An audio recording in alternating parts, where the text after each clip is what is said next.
Hello everyone, good afternoon to all. स्वागत है आप सभी का मदर्स एजुकेशन आपके ऑनलाइन करंट अफेयर क्लासरूम में। हमारी क्लास स्पेसिफिकली एसएससी मेंस के लिए कंडक्ट की जा रही है और हमारी क्लास का पैटर्न रहेगा एमसीक्यू फॉर्मेट्स में करंट अफेयर सॉल्व करना, साथ ही कुछ इंपॉर्टेंट न्यूज जो हैं उनके जो इंपॉर्टेंट एस्पेक्ट्स हैं उन्हें हल्का थोड़ा डिस्कस करना है, राइट। तो चलिए स्टार्ट करते हैं हमारी क्लास पहले क्वेश्चन से। Which is Which Indian player won a bronze medal at the World Junior Squash Championship which was held in the USA? US के टेक्सास में एक वर्ल्ड जूनियर स्क्वैश चैंपियनशिप अभी कंडक्ट हुई है। आपको बताना उसमें से किस भारतीय खिलाड़ी को एक ब्रॉन्ज मेडल कांस्य पदक मिला है, राइट। तो आपके सामने चार ऑप्शन है। अनाज सिंह, ये फीमेल प्लेयर है, right. Second is Kush Kumar, ये मेल है। Third is Shore Baba and fourth is Mohammad Zakaria, right. तो इसका आंसर राइट आंसर है मिस्टर शोरे बाबा। शोरे बाबा जो है ये ऐसे प्लेयर है इंडिया के जिन्होंने ब्रॉन्ज मेडल कंसीव किया in the world junior squash championship which was held in the USA. इन्होंने हराया है मोहम्मद जकारिया को जो कि इजिप्शियन प्लेयर है, राइट। दो नाम आपको दिख रहे होंगे, अनाहत सिंह, राइट। ये भी इसमें इन्होंने भी इसमें पार्टिसिपेट किया बट कोइंसिडेंटली ये अचीव कोई मेडल अचीव नहीं कर पाई। सेकंड नाम है कुश कुमार जी का। देखिए ये पहले इंडियन है जो कि 2014 में इस चैंपियनशिप के अंदर आगे सेमीफाइनल्स तक पहुंचे थे, राइट। तो इंडिया से Shaurya Baba won bronze medal in the world junior squash championship in Houston Texas of USA on Monday. Last Monday को इन्होंने ये मेडल जीता है। कुश कुमार ऐसे हैं, एक Asian Games gold medalist player है इंडिया के, जिन्होंने इन दी ईयर 2014 में इसके सेमीफाइनल्स तक पहुंचे थे, राइट। बट वो फाइनल्स तक नहीं पहुंच पाए। अनाज सिंह जो है, मिस अनाज सिंह, ये हमारी इंडियन फीमेल प्लेयर है, स्क्वैश चैंपियन स्क्वैश प्लेयर है, जिन्होंने क्या किया, वो भी इस इवेंट में पास पार्टिसिपेट करती हैं बट वो कोई मेडल अचीव नहीं कर पाती हैं। और लास्ट टाइम वो दो बार एशियन एशियन गेम्स की मेडलिस्ट रह चुकी हैं, इन्हें मिले हैं दो ब्रॉन्ज, राइट। ये आप याद रखिएगा। अनाज अनाज सिंह है, उनका संबंध किस खेल से है, स्क्वैश से। इन्हें दो बार एशियन चैंपियनशिप के अंदर ब्रॉन्ज लगा है, राइट। नेक्स्ट क्वेश्चन है, the book Wings to our Hopes is the compilation of speeches of which famous personality. एक किताब का नाम है, पुस्तक का नाम है, पुस्तक विंग्स टू आवर होप्स।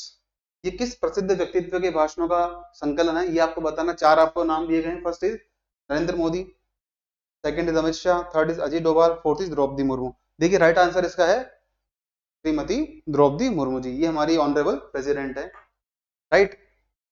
हुआ क्या है बेसिकली, एक इवेंट ऑर्गेनाइज हुआ था राष्ट्रपति भवन के सेंट्रल राष्ट्रपति भवन में, जहां पर तीन किताबों का तीन तीन बुक्स को अनवील किया गया था, राइट।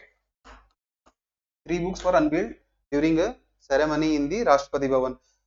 हमारे एग्रीकल्चर मिनिस्टर हैं, minister of agriculture and farmers welfare, mister Shivraj Singh Chouhan है। इन्होंने अनवील किया बुक को, जिसका नाम था wings to our hopes volume 1। ये इसका पहला पार्ट है, आगे भी और पार्ट आ सकते हैं। सेकंड बुक थी राष्ट्रपति Bhavan heritage meets the present, ये दूसरी बुक का नाम है। तीसरा है कहानी राष्ट्रपति भवन की, राइट। तो पहली बुक क्या है, विंग्स टू आवर होप्स, जिसमें क्या है हमारी ऑनरेबल प्रेसिडेंट द्रौपदी मुर्मू जी का, जो उन्होंने टर्म के फर्स्ट ईयर में जो स्पीचेस दिए थे, ऑलमोस्ट 75 स्पीचेस, राइट, उनका इसमें कलेक्शन है। किसमें, Wings to our Hopes book के अंदर। सेकंड है Rashtrapati Bhavan heritage meets the present. इसमें दिखाया गया है कि राष्ट्रपति भवन की जो भव्यता है किस प्रकार से, कैसा उसका हिस्टोरिकल एस्पेक्ट है और वर्तमान समय तक कैसे पहुंचा है, right.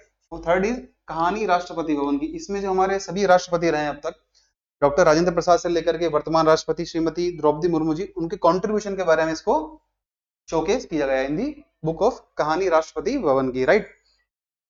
So the book Wings to Our Hopes contains President Draupadi Murmu's 75 speeches of her first year of her tenure। उनके कार्यकाल के पहले साल में जो उन्होंने स्पीचेस दिए हैं उनका संकलन है। दूसरी बुक है Rashtrapati Bhavan heritage meets the present. It is a tribute, किसको ट्रिब्यूट है, to the one of India's most iconic landmark. जो राष्ट्रपति भवन है उसका किस प्रकार से आर्किटेक्चर है, क्या स्थापत्य कला है उसकी, उसके बारे में इसके बारे में जानकारी मिलती है इस बुक के अंदर, राष्ट्रपति Bhavan heritage meets the present. Third book है जिसका नाम है कहानी राष्ट्रपति भवन की। उसमें दिखाया गया है कि किस प्रकार से हमारे भारत के प्रथम राष्ट्रपति श्रीमान राजेंद्र प्रसाद जी हैं, उनका उनसे लेकर के वर्तमान राष्ट्रपति श्रीमती द्रौपदी मुर्मू जी हैं, वहां तक का सफर कैसा रहा, सभी राष्ट्रपति का कंट्रीब्यूशन किस प्रकार रहा है, राइट। जो द्रौपदी मुर्मू जी हैं, इनका संबंध है ओडिशा राज्य से, राइट। ये हमारी 15th प्रेसिडेंट ऑफ इंडिया है, भारत की 15वीं राष्ट्रपति हैं, और इन्होंने अपना पद कब संभाला है, on the 25th of July 2022, अगले 5 साल तक ये राष्ट्रपति रहेंगी भारत की, राइट। इन्होंने पदभार कब ग्रहण किया है, 25 जुलाई 2022 को, और इससे पहले क्या थी, वो झारखंड की राज्यपाल थी। ये आप जरूर याद रखिएगा कि 15वीं राष्ट्रपति हैं श्रीमती द्रौपदी मुर्मू जी, ये राष्ट्रपति बनने से पहले झारखंड राज्य की राज्यपाल भी रही हैं, राइट, और ये 15वीं राष्ट्रपति हैं भारत की। Next question is, on which day we celebrate National Mandela Day, किस दिवस को है हम नेल्सन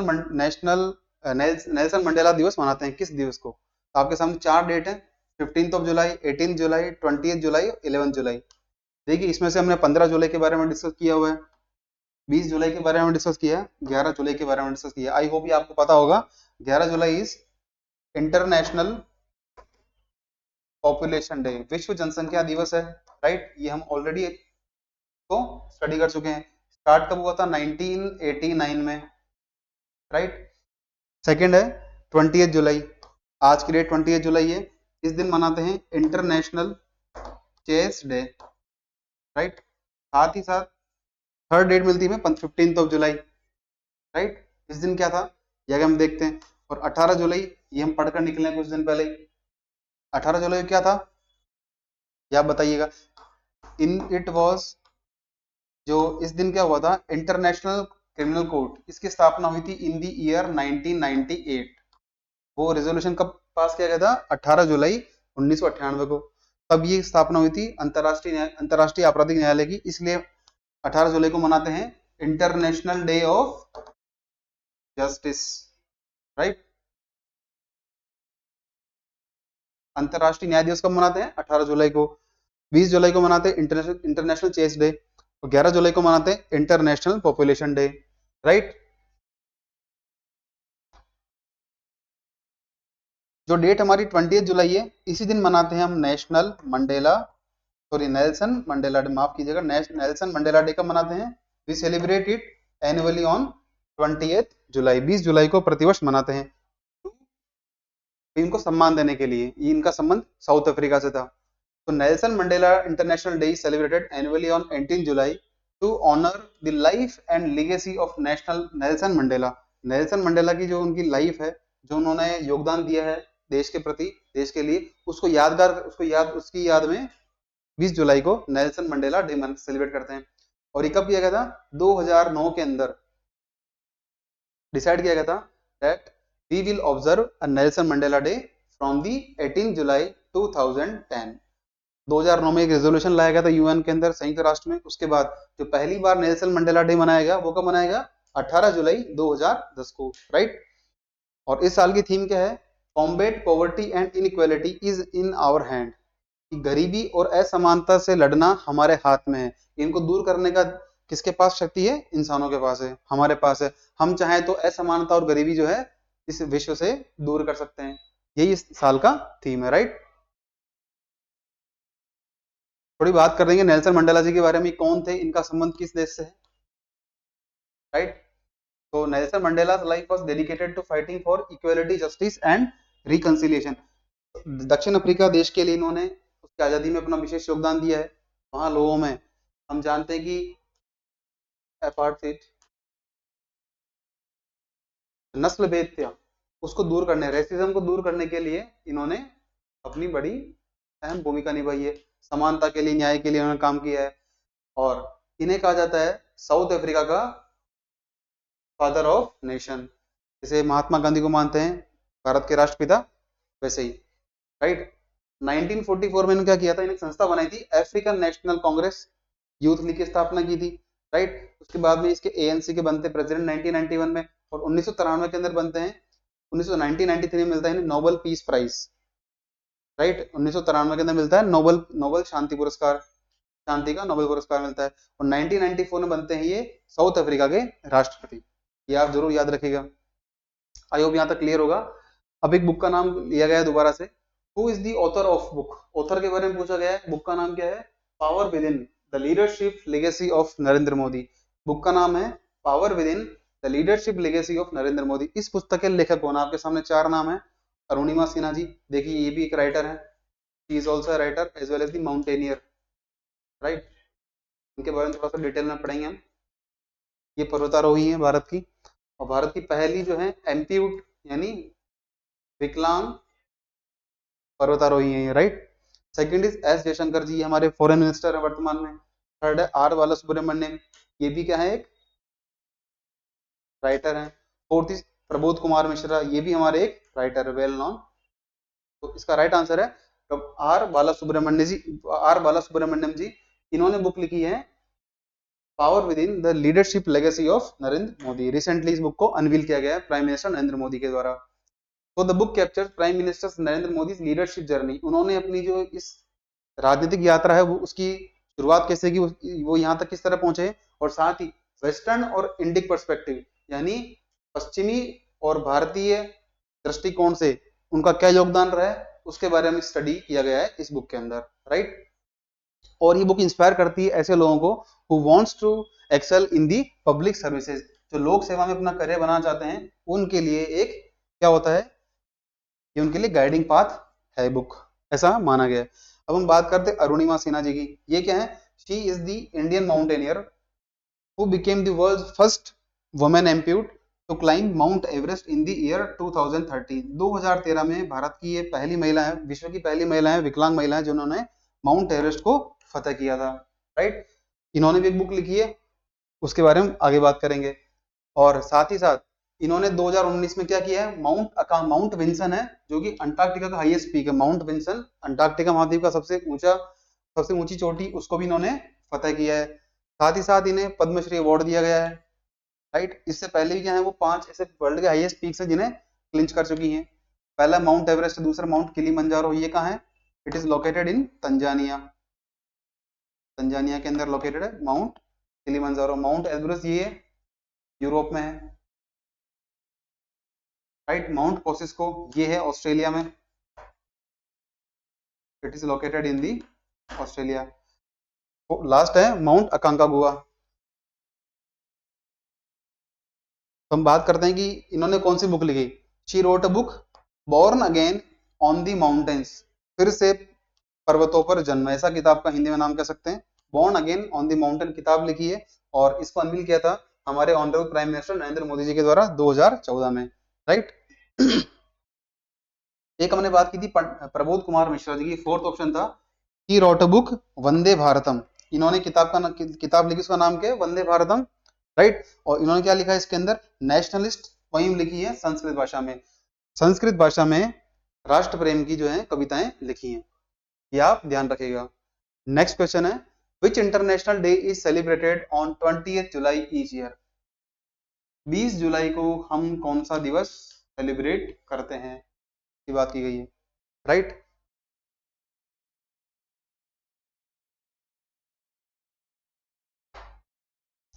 ये माफ कीजिएगा, यहाँ पे 18 जुलाई है, इसको सेलिब्रेट करते हैं हम क्या?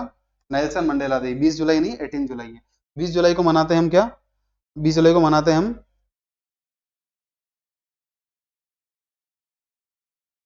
हम मनाते हैं 20 जुलाई को। में से आपको दिन पता लगाना है कि 20 जुलाई को प्रतिवर्ष 20 जुलाई को कौन सा दिवस मनाया जाता है विश्व में। तो international Moon day, international Population day, international justice day और इंटरनेशनल ओलंपिक डे, राइट। इसका राइट आंसर है इंटरनेशनल मून डे। अंतरराष्ट्रीय चंद्रमा दिवस मनाते हैं 20 जुलाई को प्रतिवर्ष। अंतरराष्ट्रीय जनसंख्या दिवस कब मनाते हैं? ये हमने पढ़ा है पहले, 11 जुलाई को, 11 जुलाई को मनाते हैं, राइट। अंतरराष्ट्रीय न्याय दिवस कब मनाते हैं? ये मनाते हैं हम जब उसकी स्थापना हुई थी 17 जुलाई 1998, 17 जुलाई 1998 को स्थापना हुई किसकी? इंटरनेशनल कोर्ट ऑफ जस्टिस की, तब इंटरनेशनल क्रिमिनल कोर्ट की, तब मनाते हैं। इंटरनेशनल ओलंपिक डे कब मनाते हैं? ये मनाते हैं जून के अंदर, राइट। जून 23 जून को मनाते हैं हम क्या? अंतरराष्ट्रीय ओलंपिक दिवस। याद रखिएगा 20 जुलाई को मनाते हैं अंतरराष्ट्रीय चंद्रमा दिवस। अब ये क्यों मनाते हैं? The International Moon Day celebrated every year on 20th July to commemorate the day back in the 1969। क्या हुआ था 1969 में? नील आर्मस्ट्रॉन्ग और बज एल्ड्रिन, इन्होंने पहली बार चंद्रमा पर अपना पांव रखा था through the NASA Apollo 11 mission. NASA का अपोलो 11 मिशन है, उसके द्वारा ये गए थे अंतरिक्ष में और उन्होंने चंद्रमा पर रखा था अपना पैर। किसने? प्रथम प्रथम कौन थे? Neil Armstrong, right. तो उसी की याद में जो है, उसी को हम सेलिब्रेट करने के लिए 20 जुलाई को इंटरनेशनल मून डे सेलिब्रेट करते हैं। अब देखिए पृथ्वी और चंद्रमा के बीच की एवरेज दूरी कितनी है? 3,84,400 kilometre, 3,84,400 kilometre is the average distance between the earth and the moon, right. अब क्या है कि भारत की बात करें कि भारत ने क्या अचीवमेंट किया है चंद्रमा को लेकर, लूनर को लेकर, तो हमने एक लूना मिशन लॉन्च किया है, चंद्रयान 3। और ये कब किया गया था?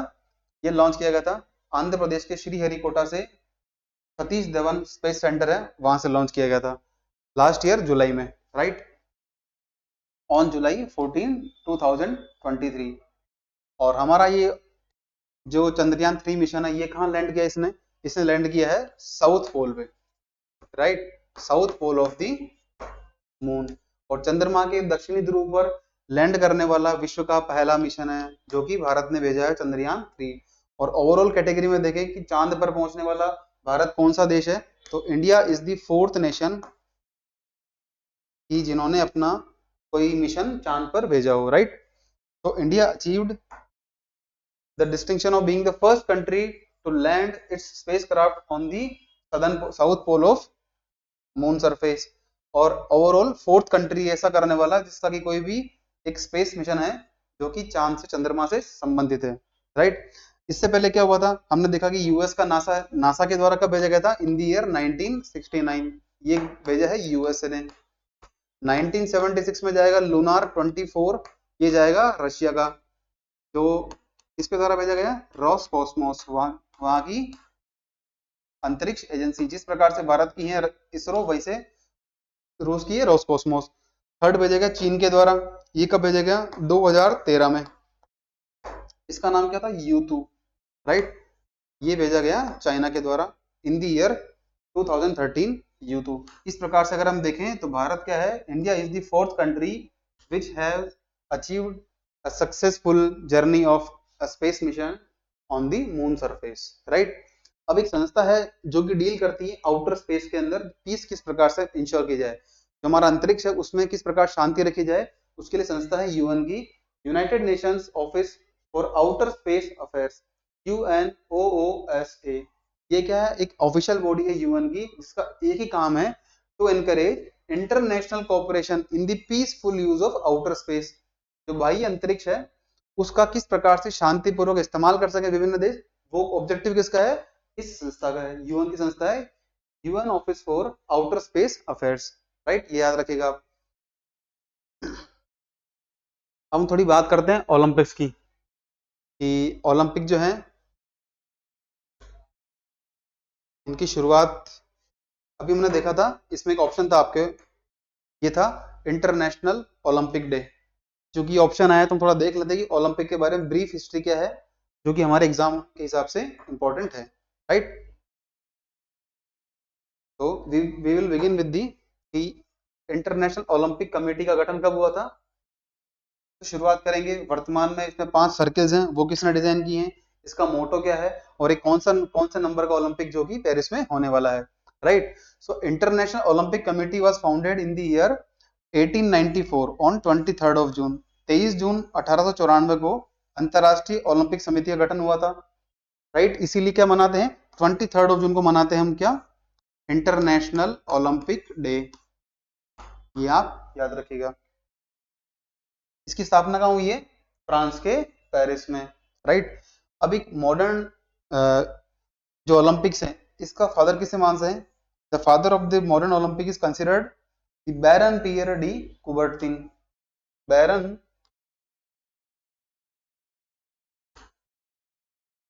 पियरे डी कुबर्तिन, ये वो व्यक्ति हैं इनका संबंध फ्रांस है, ये वो व्यक्ति हैं जिन्होंने 5 सर्किल दिए ओलंपिक के, राइट। और इन्होंने जो मॉडर्न ओलंपिक्स हो रहे हैं उसकी शुरुआत भी इनके द्वारा की गई थी। किसके द्वारा?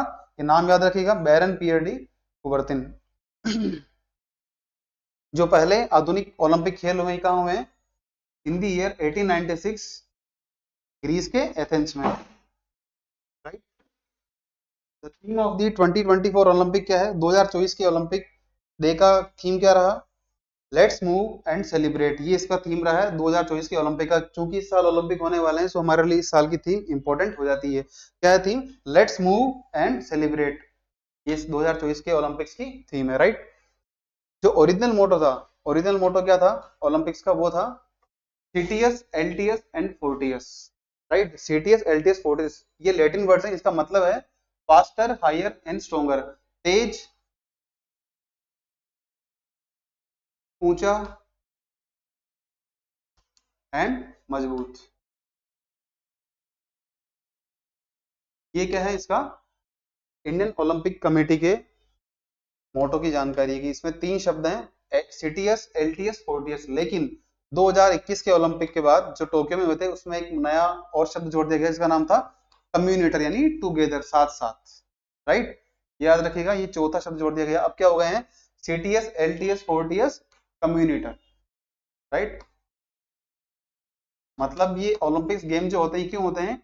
इसका मतलब है कि सभी विश्व के सारे देश एक साथ होकर एक प्लेटफॉर्म पर आए, और इसीलिए कहा गया इसका फोर्थ शब्द जोड़ा गया टुगेदर, यानी कम्युनिटर, राइट। जो 5 रिंग हम देखते हैं ओलंपिक्स में, उनके अलग अलग कलर है। वो किसने डिजाइन किया है? It has been designed by the Baron Pierre de Coubertin in the year 1913।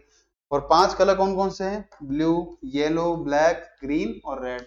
देखिए ये 5 कलर चूज इसलिए गए हैं, इसलिए किए गए सेलेक्ट, बिकॉज इनमें से किसी न किसी कलर का, हर देश का एक फ्लैग होता है, उस फ्लैग में इनमें से कोई ना कोई एक कलर हर देश के फ्लैग में है, right. Means out of the 5 colours a single or more than one color is included in the flag of any country। किसी भी देश के अगर आप फ्लैग देखोगे, वहां का ऑफिशियल फ्लैग चेक करोगे, उसमें इन 5 कलर में से एक कलर मिलेगा। साथ ही साथ जो 5 कलर है, वो पृथ्वी के 5 कॉन्टिनेंट, 5 महाद्वीप हैं, एशिया, अफ्रीका, अमेरिका, यूरोप और ओशियनिया, इनको करते हैं रिप्रेजेंट। इसलिए 5 रिंग्स दी गई हैं, 5 कलर दिए गए हैं, बिकॉज 5 कलर जो है किसी न किसी कंट्री के फ्लैग में हमें देखने को मिलते हैं, राइट। हम बात करते हैं पर्सनैलिटी की, जिनको हाल ही में प्रेसिडेंट के पद पर अपॉइंट किया गया है, इलेक्ट किया गया है। Recently Ursula von der Leyen, ये जर्मनी की महिला है, Ursula von der Leyen became the president of which organisations. आपको जो संस्थान के नाम दिए गए हैं, इनमें से बताना है कि उर्सुला वॉन डेर लेयन किस संगठन की अध्यक्षा बनी है, राइट, किस संगठन की प्रेसिडेंट बनी है। 4 ऑप्शंस हैं। First is European parliament, second is world bank, third is UN General assembly, fourth is European commission, right. तो देखिए कुछ दिन पहले हमने पढ़ा था यूरोपियन पार्लियामेंट, इसमें क्या था? 720 मेंबर्स हैं। इसमें क्या है? कुल यूरोप के 27 मेंबर कंट्रीज के एमपीज पार्टिसिपेट करते हैं। जो 720 मेंबर्स हैं, इसमें से इन्होंने अपने में से एक सदस्य को चुना है, जिनका नाम क्या था? Roberta Metsola, Roberta Metsola, right. इन्हें बनाया गया है यूरोपियन पार्लियामेंट की स्पीकर या प्रेसिडेंट कह सकते हैं। ये किस कंट्री से आती है? She belongs to country of Malta, Malta देश से आती है, राइट। अब वर्ल्ड बैंक हम जानते हैं, वर्ल्ड बैंक के चीफ कौन है समय? तो मिस्टर अजय बंगा। ये इंडियन ओरिजिन, अमेरिकन, भारतीय मूल के अमेरिकन नागरिक है, अजय बंगा, इन्हें बनाया गया। अब आपके सामने 2 ऑप्शन बचते हैं, UN General Assembly as well as European Commission. तो इसका राइट आंसर है European Commission, option D, right. यहाँ आई होप यहाँ तक क्लियर होगा आपको। तो चलिए हम चलते हैं अपने नेक्स्ट आंसर की एक्सप्लेनेशन की ओर, कि क्या कहता है answer. That European Parliament re-elected the German Ursula von der Leyen to a second 5 year term.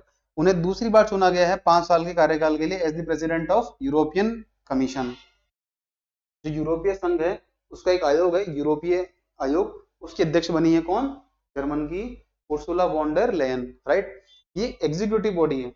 हमने पढ़ा था कि यूरोपियन पार्लियामेंट क्या करती है? लॉज बनाना, कानून बनाना, साथ ही साथ बजट पर डिस्कशन करना, बजट पारित करना, और जो इंटरनेशनल एग्रीमेंट है, इंटरनेशनल एग्रीमेंट्स, इनके बारे में कौन करेगा discuss? It will be discuss by the parliament, right. और हम बात कर रहे हैं किसकी?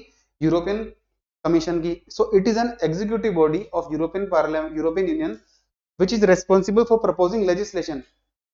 ये प्रपोज करती है दैट हमें इस प्रकार के इस इश्यू पर कोई ना कोई कानून बनाकर लाना चाहिए। ये किसे करती है? यूरोपियन पार्लियामेंट को, राइट। सेकंड है इट इंप्लीमेंट्स द डिसीजन, क्योंकि एग्जीक्यूटिव बॉडी कार्यकारी संस्था है, क्या करेगी? जो डिसीजन यूरोपियन पार्लियामेंट लेगी उसे इंप्लीमेंट कौन करेगा? It will be implemented by the European Commission and upholding the European Union treaties and managing the day to day work. जो डे टू डे बिजनेस होता है, दैनिक जो कार्य होते हैं उनको कंप्लीट करना, उनको कंडक्ट करना काम किसका है? यूरोपियन कमीशन का, राइट। तो कमीशन प्रेसिडेंट जो है ये कौन होते हैं? 27 जो देश हैं उनके द्वारा चुने गए व्यक्ति में से एक व्यक्ति होते हैं। ये proposed by the European council and elected by the European parliament. European parliament करती इनका चुनाव।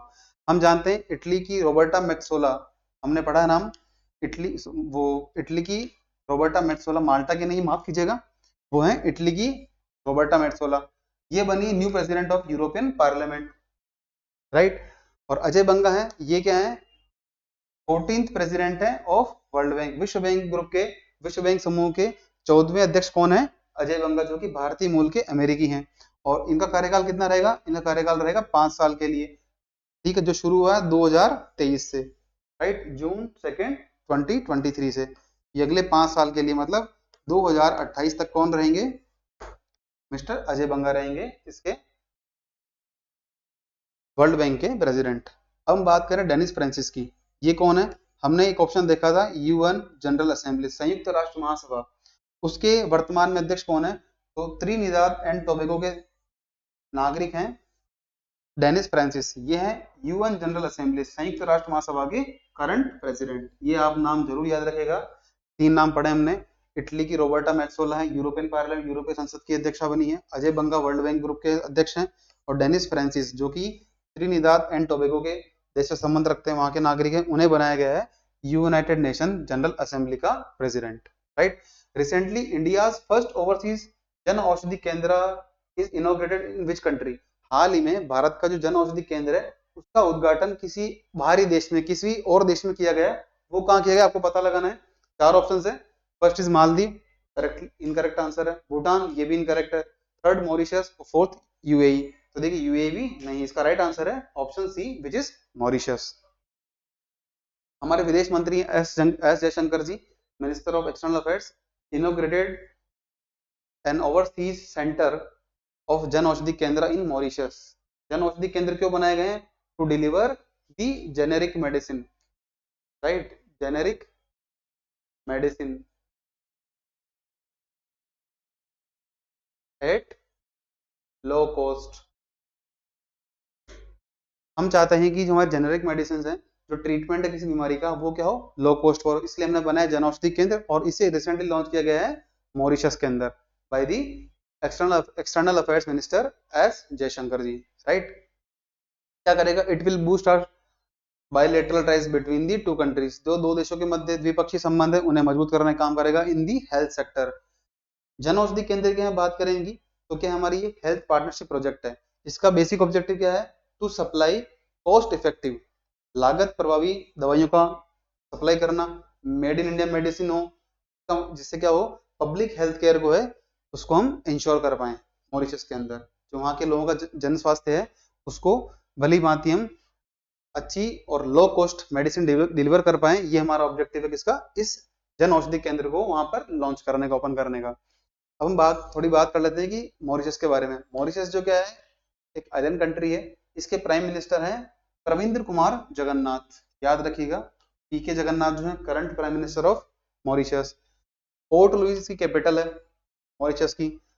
और अब हम बात करते हैं प्रधानमंत्री भारतीय जन औषधि परियोजना, पीएमबीजेपी। ये एक स्कीम है, प्रोजेक्ट है, इसके बारे में थोड़ा डिस्कस कर देते हैं, क्योंकि इसी के तहत जो है जन औषधि केंद्र स्टैब्लिश किए गए हैं, राइट। अगर हम पहले बात करें कि किस मंत्रालय की है, it has been launched by the ministry of chemical and fertiliser under the department of pharmaceutical. जो औषधि विभाग है डिपार्टमेंट ऑफ फार्मास्यूटिकल विभाग के तहत ये स्कीम लॉन्च की गई है। एक ये फ्लैगशिप स्कीम है, ध्यान रखिएगा। स्कीम्स होती है फ्लैगशिप स्कीम्स। इसमें क्या होता है, इसमें प्रॉपर बजट का अलोकेशन होता है अंडर दी बजट। जो भी फ्लैगशिप स्कीम होगी उसका अलग से बजट में, जो केंद्रीय बजट होगा या किसी राज्य की फ्लैगशिप स्कीम है तो उसके राज्य के बजट में इसका स्पेसिफिकली अलग से बजट अलोकेशन किया जाएगा। इसके लिए बजट की कोई कमी नहीं होती, इसे कहते हैं फ्लैगशिप स्कीम, राइट। जिसका ऑब्जेक्टिव क्या है, to provide quality generic medicine which are made available at affordable prices. बहुत ही कम लागत पर, बहुत ही कम मूल्य पर जो है जनमानस को, आम लोगों को मेडिसिन प्रोवाइड कराना, ये किसका लक्ष्य है, इसका प्रधानमंत्री भारतीय जन औषधि परियोजना का, राइट। थ्रू जन औषधि केंद्र बनाकर वहां से लोगों को मेडिसिन डिलीवर करना। अब क्या बात करें कि कौन सा विभाग, कौन सा मंत्रालय इंप्लीमेंट कर रहा है, so it is being implemented through the pharmaceuticals and medical devices bureau of India, PMBI, pharmaceuticals and medical devices bureau of India के द्वारा इस स्कीम को क्या किया जा रहा है, इंप्लीमेंट। ये जो है बोर्ड, ये ब्यूरो है, इस स्कीम योजना को लागू कर रहा है, राइट। और ये क्या है, ऑटोनोमस सोसाइटी है, किसके तहत, फार्मास्यूटिकल डिपार्टमेंट के तहत, which comes under the ministry of chemical and fertiliser, रसायन एवं उर्वरक मंत्रालय है, उसके अंतर्गत एक विभाग है डिपार्टमेंट ऑफ फार्मास्यूटिकल्स, और उसके तहत संस्था है ऑटोनोमस सोसाइटी, का नाम है pharmaceutical and medical devices bureau of India, वो कर रहा है इसे इंप्लीमेंट। ध्यान रखिएगा कि ministry of family and health welfare, परिवार स्वास्थ्य एवं परिवार कल्याण मंत्रालय के अधीन नहीं आती है, ये स्कीम आती है किसके तहत, ministry of chemical and fertilisers, right.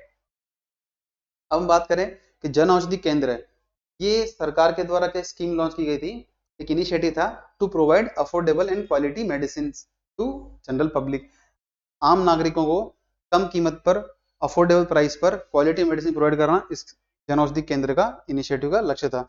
अब इस स्कीम का क्या है, नवंबर 2016 में नाम चेंज कर दिया गया और जिसका नाम कर दिया गया प्रधानमंत्री भारतीय जन औषधि परियोजना। इतना ही बात याद रखनी है आपको, not more than that, right. Next question है, which state government has recently launched the Ladka Bhau scheme which provide job training and stipend to youth. किस राज्य के द्वारा युवाओं को नौकरी प्रशिक्षण और वजीफा यानी वृत्ति, यानी स्टाइपेंड क्या होता है, वृत्ति, ठीक है, प्रदान करने के लिए लड़का भाऊ या लाड़का भाऊ योजना शुरू की गई है। ये लाड़का भाऊ है, राइट, लाड़का भाऊ योजना शुरू की है। 4 स्टेट आपके सामने, first Rajasthan, second Maharashtra, third Madhya Pradesh, fourth is Goa. तो राइट आंसर इसका है option B which is Maharashtra, right. चलिए स्कीम के बारे में बात करते हैं। The Maharashtra chief minister Eknath Shinde introduced a new scheme namely Ladka Bhau Yojana which is a part of Mukhyamantri Yuva कार्य प्रशिक्षण योजना। एक बड़ी योजना है मुख्यमंत्री युवा कार्य प्रशिक्षण योजना, नाम से पता पड़ रहा है कार्य प्रशिक्षण, यानी उन्हें कोई ना कोई ट्रेनिंग दी जाएगी जिसमें काम करवाया जाएगा और उसके एवज में उन्हें कोई ना कोई स्टाइपेंड दिया जाएगा। Which aimed at providing job training and stipend for young man, यानी जो युवा हैं उनके लिए योजना लॉन्च की गई है। इसका बेसिक क्राइटेरिया क्या है कि कोई भी कैंडिडेट जिसने 12th पास की हो, first, second is ITI diploma holder हो, ITI का डिप्लोमा हो, थर्ड हो डिग्री, यानी must be a graduate person, degree होगी, ITI का डिप्लोमा है या 12th क्लास पास है वो इसके लिए योग्य होगा। एज ग्रुप कितना है, between the 18 to 35 years of age, 18 से 35 वर्ष के युवा हैं वो इसके लाभार्थी होंगे, एलिजिबल होंगे। लेकिन कोई स्टूडेंट, कोई व्यक्ति, कोई युवा अगर करंटली एनरोल्ड है, मतलब वो कहीं ना कहीं भी पढ़ रहा है किसी न किसी इंस्टीट्यूट में, किसी न किसी स्टेज पे, तो वो उसके लिए योग्य नहीं माना जाएगा। यही बात आगे लिखी गई, हम करते हैं discuss. The scheme aims to address unemployment, बेरोजगारी को दूर करने के लिए ये स्कीम लॉन्च की गई है।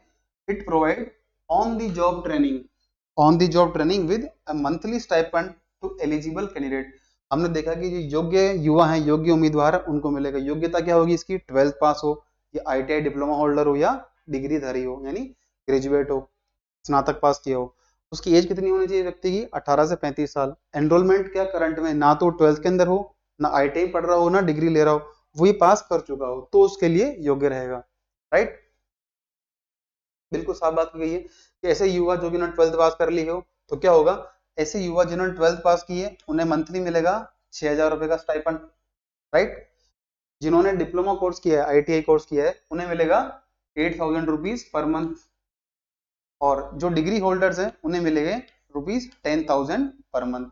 इन कैटेगरी 6,000 रुपए 12th पास के लिए, 8,000 डिप्लोमा होल्डर के लिए, 10,000 है डिग्री बैचलर डिग्री के लिए, स्नातक कोर्स के लिए। एज कितनी होनी चाहिए? Between 18 to 35 years. और साथ ही साथ उनके क्या होना चाहिए? 12th क्लास, आईटीआई, डिप्लोमा, कोई भी डिग्री उनके पास होनी चाहिए।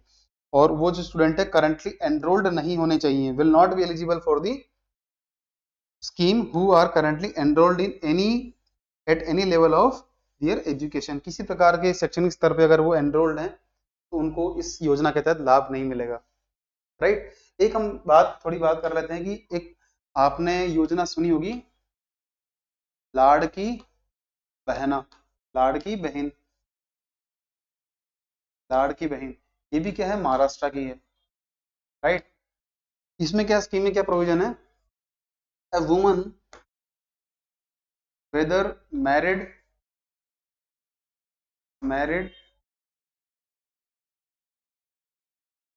sorry, whether married, divorced, destitute यानी परित्यक्तता, जिन्हें किसी पति ने छोड़ दिया हो, destitute हो, मैरिड हो, डाइवोर्स हो, ठीक है, उन्हें क्या मिलेगा? मंथली बेसिस पर 1,500 रुपीज, 1,500 रुपए क्या मिलेगा उनको प्रति माह? एक भत्ता में दिया जाएगा। राइट, ये किसे मिलेगा? उन महिलाओं को जो शादीशुदा है, तलाकशुदा है या परित्यक्ता है, मैरिड हो, डाइवोर्स हो, डेस्टिट्यूट हो, between the age group of 21 to 65 years. 21 से 65 वर्ष की जो महिलाएं हैं जो इस श्रेणी में आती है उनको क्या होगा?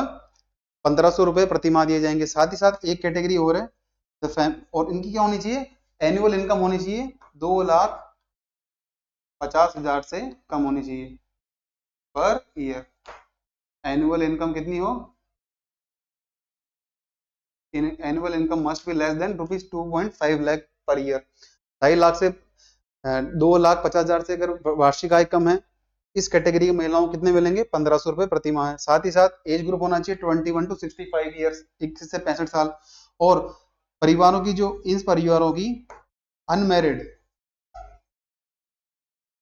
अनमैरिड विमेन यानी गर्ल,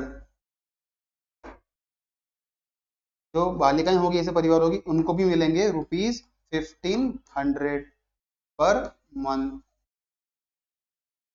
उनको भी प्रति माह 1,500 रुपए दिए जाएंगे। राइट, और इसका टोटल आउटले कितना है ये हमारे काम का नहीं है। जो स्टूडेंट्स स्टेट पीसीएस की तैयारी कर रहे हैं उनके लिए 46,000 अराउंड ऑलमोस्ट 46,000 करोड़ रुपीज का इसमें बजट अलोकेशन किया गया है।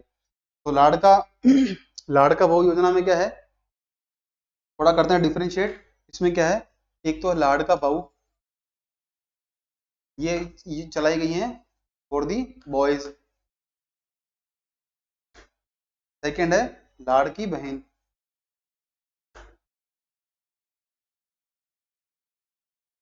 राइट, ये चलाई गई है फॉर दी फीमेल्स, महिलाओं के लिए। ये चल रही पहले से, ये नई लॉन्च की गई है फॉर बॉयज एंड फीमेल्स। इसमें एज ग्रुप कितना होगा? लाड़का बहू के अंदर बिटवीन 18 टू 35 ईयर्स। ये क्या होगा? Job training plus stipend. इन्हें मतलब कोई ना कोई स्किल दी जाएगी इसके अंदर। साथ ही साथ क्या योग्यता होनी चाहिए? 12th पास हो, डिप्लोमा हो, या फिर कोई ना कोई डिग्री हो। वैर इसमें क्या सीन है? इसमें कोई महिला हो सकती है, female, married, unmarried, divorced, destitute यानी परित्यक्ता, ये कैटेगरी है। एज ग्रुप इसके अंदर है फ्रॉम 21 to 65 ईयर्स इन्हें मिलेंगे ₹1500 पर मंथ। ये सारा स्कीम है, ध्यान रखिए, महाराष्ट्र गवर्नमेंट का। और इसमें कितना, 3 कैटेगरी है, 6000, 8000 एंड 10000। ये 12th के लिए, डिप्लोमा के लिए, डिग्री के लिए, राइट। आई होप यहाँ तक क्लियर होगा आपको। अब कुछ न्यूज है। एक कल क्वेश्चन पूछा था आपसे कि यूविन पोर्टल ये किसने लॉन्च किया है, राइट। हम बात करते हैं यूविन पोर्टल की। यूविन पोर्टल क्या है? एक, अगर आपने सुना हो, कोविड-19 के समय पोर्टल लॉन्च किया गया था जिसका नाम था कोविन, राइट, याद होगा आपको। तो ये लॉन्च किया गया है to record the digital, to maintain a digital record of immunisation programme. तो यूनिवर्सल इम्यूनाइजेशन प्रोग्राम है, सार्वभौमिक टीकाकरण अभियान है, परियोजना है, उसके बारे में हर रिकॉर्ड को डिजिटली रिकॉर्ड करना, ये इसका लक्ष्य है। To maintain an electronic registry of routine immunisation, right. इसका काम क्या होगा कि एक तो हमारे पास जो वैक्सीन के कितने डोज हैं तो डायरेक्टली हम क्या कर सकते हैं, एडमिनिस्टर कर सकते हैं। कितनी डोजेज है हमारे पास, timely administration of the vaccine doses, इनका कर सकते हैं, डिजिटल रिकॉर्ड कर सकते हैं। साथ ही साथ यूनिवर्सल इम्यूनाइजेशन प्रोग्राम, जो सार्वभौमिक टीकाकरण अभियान है, उसके तहत जो प्रेग्नेंट महिलाएं हैं, ऑल प्रेग्नेंट वुमेन, सभी गर्भवती महिलाएं और बच्चे हैं, चिल्ड्रन, क्या इनका टीकाकरण हुआ है, नहीं हुआ है, कितना हुआ है, उनका रिकॉर्ड किया जाएगा डिजिटली अंडर दी यूविन portal, right.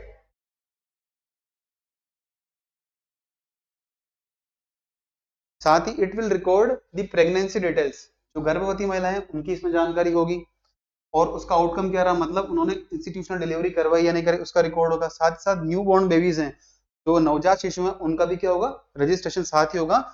Immunisation at the birth, उनका जन्म के समय टीकाकरण। तो ओवरऑल देखा जाए तो ये प्रोजेक्ट जो है अगस्त में लॉन्च किया जाएगा, बट अभी पायलट बेसिस पर, एज ए पायलट प्रोजेक्ट, ये विभिन्न स्टेट्स में लॉन्च किया गया है एज ए पायलट प्रोजेक्ट। ये ट्रायल बेसिस पे चल रहा है, पायलट बेसिस पर, और बाद में इसको अगर सक्सेसफुल रहता है तो इसे लॉन्च करेंगे इन द मंथ ऑफ अगस्त, ऐसा गवर्नमेंट का मानना है। अभी हम काफी दिनों से देख रहे हैं कि बांग्लादेश में चल रहा है प्रोटेस्ट, बांग्लादेश में हो रहे हैं विद्रोह है। क्यों हो रहा है? Against the ruling government under the chairman, under the prime ministership of Sheikh Hasina, जो किससे आती, आवामी लीग से आती हैं। देखिए बांग्लादेश में क्या हो रहा है, रिसेंटली रिजर्वेशन को लेकर के इश्यूज हैं, उसके चलते वहां हो रहा है प्रोटेस्ट। तो पहले हम बात करते हैं कि वहां के प्राइम मिनिस्टर कौन है। मिस ये शेख हसीना जी हैं। ये 5वीं बार बनी है prime minister in the month of January 2024। 2 जनवरी 2024 में ये 5वीं बार बनी, चुनी गई है वहां की बांग्लादेश की प्रधानमंत्री। और जो सबसे बड़ी ऑपोजिशन पार्टी है वो है बांग्लादेश नेशनलिस्ट पार्टी, बीएनपी, जिसकी नेतृत्व करता कौन है, पूर्व प्रधानमंत्री खालिदा जिया। याद रखिएगा, खालिदा जिया किससे बिलोंग करती हैं, बांग्लादेश नेशनलिस्ट पार्टी से, जो कि बांग्लादेश की सबसे बड़ी विपक्षी दल है। और वहां के राष्ट्रपति इस समय वर्तमान में मोहम्मद शहाबुद्दीन, ये नाम याद रखिएगा, मोहम्मद शहाबुद्दीन कहाँ के राष्ट्रपति हैं, of president of Bangladesh, right. चलिए हुआ क्या है देखिए, आप सभी जानते हैं इन the year 1971 Bangladesh got independence from, independence from Pakistan. हम जानते हैं कि भाई उस समय क्या हुआ था, भारत ने भी बांग्लादेश की हेल्प की थी, मुक्ति वाहिनी सेना थी, उसके द्वारा हेल्प की गई थी। 1971 में बांग्लादेश को आजादी मिली, कहां से, पाकिस्तान से। तो क्या हुआ, उसके एवज में 1972 में 1972 में क्या किया गया, गवर्नमेंट ने डिसाइड किया that we will provide 30% reservation, right, 30% reservation, reservation in public employment, in government jobs to the family members of the martyrs, जो शहीद हुए उस युद्ध के दौरान, जो फ्रीडम फाइटर थे 1971 के युद्ध में, उनके परिवारों को, उनके वंशजों को 30% आरक्षण मिलेगा, 30% इन दी गवर्नमेंट जॉब्स, ऐसा डिसाइड हुआ था इन द ईयर 1972। अब हम कहाँ गए, 2018 में। 2018 तक आता है क्या हुआ, बांग्लादेश में कितना आरक्षण था, 56%। बहुत ही बड़ी मात्रा में आरक्षण है ये। आप जानते हैं अगर आप तैयारी कर रहे हैं गवर्नमेंट एग्जामिनेशन की तो रिजर्वेशन इश्यूज जो है हर स्टेट में रहते हैं, हर गवर्नमेंट के रहते हैं, और ऐसा बांग्लादेश के अंदर बांग्लादेश में भी देखा गया है। तो क्या होता है 2018 में 56% रिजर्वेशन था इन दी गवर्नमेंट जॉब्स। तो उस समय क्या होता है कि तब की प्रधानमंत्री थी शेख हसीना, तब भी थी वो, उन्होंने डिसाइड किया दैट वी विल कंप्लीटली इसे आरक्षण को रिमूव कर रहे हैं। कितना इसको ले आए, बिल्कुल जीरो पर। अब क्या होता है कि जो 56% है इसमें अलग अलग कैटेगरी को अलग अलग दिया गया है। 30% तो दिया गया है जो फ्रीडम फाइटर्स उनकी फैमिली को, राइट। 10% मिला है महिलाओं को, और 10% मिला है जो अंडर डेवलप्ड डिस्ट्रिक्ट्स हैं, तो अविकसित जिले हैं उनके नागरिकों को मिला है। 5% मिला है किसको, वहां के इंडिजिनस कम्युनिटीज को, ठीक है। और 1% मिला है वहां के दिव्यांग लोगों को। इस तरह टोटल होता है 56%। अब होता क्या है, इन the year 2018 the then government under the Sheikh Hasina decided to withdraw the complete the reservation of 56% in the government job, right। अब क्या हुआ, रिसेंटली हाई कोर्ट है बांग्लादेश में, एक हाई कोर्ट ने डिसीजन दिया डेट हम जो है ये आरक्षण फिर से रीइंस्टेट कर रहे हैं, मतलब फिर से लागू कर रहे हैं। उस पर क्या हुआ, वहां की ऑनरेबल सुप्रीम कोर्ट के द्वारा रोक लगा दी गई कि हाई कोर्ट जो है इस तरह का आदेश ना दे, और अगली सुनवाई है वो है 7 अगस्त को। 7 अगस्त तक के लिए इन्हें कहा गया है कि भाई आपका ऑर्डर जो है इसे निरस्त करते हैं, आरक्षण नहीं दिया जाएगा। सारा गेम ये स्टार्ट होता है। जो वहां के स्टूडेंट्स हैं उन्होंने किया प्रोटेस्ट, तो वहां की शेख हसीना है प्रधानमंत्री, उन्होंने उन्हें टैग दिया दैट यू आर रजाकार। रजाकार कौन थे, 1971 के युद्ध में ऐसे लोग जिन्होंने की पाकिस्तान की इलीगली हेल्प की। The person who collaborated with the Pakistan during 1971 war were named by the term Razakar, Razakar कहा गया। तो इसलिए क्या हुआ, एक तो ये भी कारण रहा कि जो स्टूडेंट्स हैं वो थोड़े एग्रेसिव हुए कि हम रजाकार थोड़ी, हम तो आपके देश के नागरिक हैं, है ना। ये हुआ। अब क्या चल रहा है कि भाई वहां चल रहे हैं प्रोटेस्ट, तो जब तक कि सॉल्यूशन नहीं होता है तब तक चलते रहेंगे प्रोटेस्ट। आरक्षण या उनकी डिमांड सिर्फ इतनी सी है कि हमें जो है 26% जो है ना आरक्षण ये दे दो आप, जो 30%,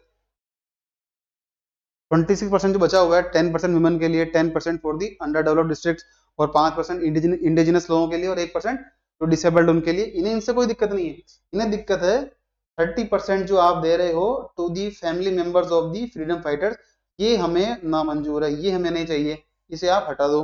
इनकी डिमांड इतनी सी है, कितनी है, इतनी सी डिमांड है इनकी। ये 30% रिजर्वेशन आप ये दे रहे हो, इसको कंप्लीटली स्क्वैश कर दो, आप हटा दो, इतना ही डिमांड है, राइट। देखिए एक क्वेश्चन है आज के लिए, मेनली दो क्वेश्चंस हैं। पहला जो है ऑपरेशन नन्हे फरिश्ते, आपको ही पता लगाना है, आपको बताना है नन्हे फरिश्ते ऑपरेशन जो है किस मिनिस्ट्री के द्वारा चलाया जा रहा है, किस मिनिस्ट्री के द्वारा या किस ऑर्गेनाइजेशन के द्वारा, और क्यों चलाया जा रहा है ये पता लगाना, ये बताना आपको। साथ ही साथ एक प्रोजेक्ट है, प्रोजेक्ट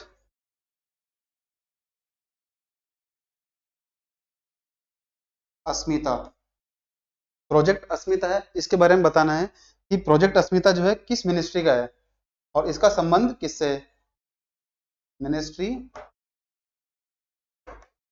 कौन सी है, जो प्रोजेक्ट अस्मिता है इसे किस मिनिस्ट्री ने लॉन्च किया है, इसका ऑब्जेक्टिव क्या है, और जो ऑपरेशन नन्हे फरिश्ते हैं ये किस मंत्रालय का या किस संस्था का ऑपरेशन है जो कि रन किया जा रहा है, राइट। आई होप यहां तक आपको क्लियर होगा। अगली क्लास हम कल लेंगे मंडे को, मतलब संडे है कल, तो मंडे को लेंगे। तब तक के लिए आप पढ़ते रहिए और be motivated, be industrious towards your studies. और आई होप कि आपको जो पढ़ाया जा रहा है वो समझ में आ रहा होगा। किसी प्रकार का कोई सुझाव हो तो प्लीज आप कमेंट बॉक्स के अंदर मेंशन करिए। कोई टॉपिक जो करंट अफेयर में रह जाता है, अगर वो आप चाहते हैं हम कवर करें, तो प्लीज उसे भी आप मेंशन कर सकते हैं, राइट। हम हमारे साथ जुड़ने के लिए बहुत बहुत धन्यवाद आप सभी का। इसी तरह आप सहयोग बनाए रखें। Thank you so much for being with us.